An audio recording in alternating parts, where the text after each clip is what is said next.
అదే RTV app వార్తల్ని క్షణాల్లో చదివే అవకాశం ఉంటుంది. ఒక న్యూస్ పేపర్, ఒక టెలివిజన్ ఛానల్ మీ చేతుల్లో ఎప్పుడూ ఉంటాయి. అవకాశంతో సారా రేట్లు విపరీతంగా పెంచారు. ఒక్క అవకాశం అని చెప్పి 9 పర్యాయాలు కరెంటు ఛార్జీలు పెంచారు. ఈ రోజు సామాన్యుడు బ్రతకలేనటువంటి పరిస్థితి ఉంది. ముఖ్యంగా ఈ మహిళా సోదరిమణులు చూస్తే మీకైనా న్యాయం చేశాడంటే ఈ రాష్ట్రంలో ఈ 5 సంవత్సరాల్లో మహిళలు కానీ మైనర్ బాలికలు కానీ సుమారు 1000 మంది మహిళలు అత్యాచారాలకు గురి కాబట్టారు. ముఖ్యమంత్రి గారి నివాసం పక్కనే భర్త ఎదుర్కొంటానే ఒక మహిళ మీకు అత్యాచారానికి గురి కాబట్టదు. చిన్నపిల్లలైతే సుమారు 1800 మంది చిన్నపిల్లలు అత్యాచారాలకు గురి కాబట్టారు. ఇది న్యాయమా చెప్పండి అమ్మా. వీళ్ళ మీద చర్యలు ఏమైనా తీసుకుందా ఈ ప్రభుత్వం?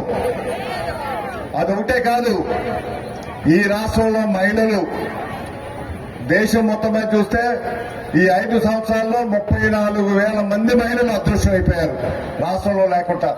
వాళ్ళు ఎక్కడికి వెళ్ళారో తెలియదు, ఏమయ్యారో తెలియదు, వాళ్ళు ఎవరు అమ్ముకున్నారో తెలియదు, వారి కిడ్నీలు ఎవరు తీసారో తెలియదు. ఇటువంటి అవమానకర పరిస్థితులు మన రాష్ట్రంలో ఉంది. అత్యంత ఎక్కువ మహిళలు అదృశ్యమైంది ఈ దేశంలో ఆంధ్రప్రదేశ్ లో మాత్రమే. అదే మన వాడి ఘనత, ఈ ముఖ్యమంత్రి గారి ఘనత. మొన్ననే చూశారు వాళ్ళ అక్క చెల్లెళ్ళు ఏమని చెప్పారమ్మా. వాళ్ళ అక్క డాక్టర్ సునీత చెప్పింది స్పష్టంగా, మా తండ్రిని హత్య చేసినటువంటి వ్యక్తులు ఎవరో ఈ ముఖ్యమంత్రి గారికి తెలుసు. ఈయన తెలిసే ఈయన రక్షిస్తున్నాడు వాళ్ళని, ఈయన వాళ్ళకి అవకాశం ఇస్తా ఉన్నాడు, అటువంటి వ్యక్తుల్ని పార్లమెంట్ పెట్టి ఉన్నాడు.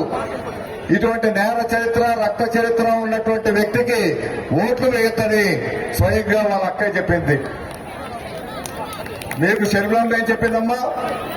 3200 కిలోమీటర్ల పాదయాత్ర చేసి ఈయన జైల్లో ఉన్నప్పుడు పార్టీని నడిపి ఈయన అధికారంలో రావడానికి దోహదపడితే ఆ విజయమ్మని ఇంటికి పంపించారు. శర్మిలమ్మనేమో రోడ్డు మీద పెట్టాడు. అంటే సొంత అక్క చెల్లెలకే ఈ పరిస్థితి ఉంటే ఈ రాష్ట్రంలో ఈ వ్యక్తి మనల్ని కాపాడగలడా? ఒక్కసారి ఆలోచించండి. ఇటువంటి వ్యక్తిని తక్షణమే దించాలి. కాబట్టి మన పవన్ కళ్యాణ్ గారు 10 సంవత్సరాల నుంచి ఆయన పార్టీ స్థాపించి రాష్ట్రం బాగుండాలి, రాష్ట్ర ప్రజలు బాగుండాలి, రాష్ట్ర అభివృద్ధి సాధించాలనేటువంటి ఆలోచనతో ఈ 5 సంవత్సరాలు ఈ ప్రభుత్వం మీద పోరాటం చేస్తా ఉన్నారే. మరిన్ని వీడియోస్ కోసం ఛానల్ ని సబ్స్క్రైబ్ చేయండి. లేటెస్ట్ అప్డేట్స్ కోసం వాట్సాప్ ఛానల్ ని ఫాలో చేయండి. అండ్ లింక్ డిస్క్రిప్షన్ లో ఉంది.